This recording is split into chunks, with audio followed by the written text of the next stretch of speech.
यूसीसीआई आनुकूल्य August 30 ठारू विश्वस्तरीय सम्मेलन global trade show resurgent Odisha जोगदेवे शिल्प लीडर और विशेषज्ञ $1 ट्रिलियन अर्थनीति नहीं जारी हेब श्वेतपत्र।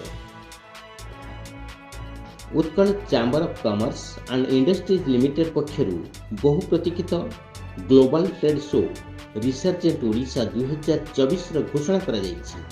ओडिशा सरकार एवं अणु क्षुद्र और मध्यम उद्योग मंत्रालय एमएसएमई सहयोग अगस्ट 30 ठारू सेप्टेम्बर 1 पर्यंत भुवनेश्वर जनता मैदान में आयोजित होगा global trade show resurgent Odisha 2024 उपस्थापना नहीं मुख्यमंत्री मोहन चरण माझी एवं केंद्र मंत्री धर्मेंद्र प्रधान खुशी व्यक्त कर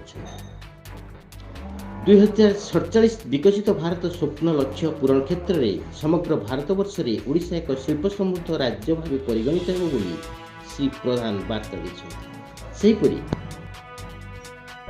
एथिने आयोजित सांबादिक सम्मेलन में यूसीआईएल उपसभापति Tarini Prasad Mohanty, secretary Ashok Kumar Sarda, global trade show resurgent Odisha 2024 अध्यक्ष प्रबोध महांती, सह अध्यक्ष पंकज महांती, कन्वेनर मनोज पुष्टि और इपिकल ईडी कल्याण महांती प्रमुख उपस्थित हुई कार्यक्रम संपर्क में सूचना देते।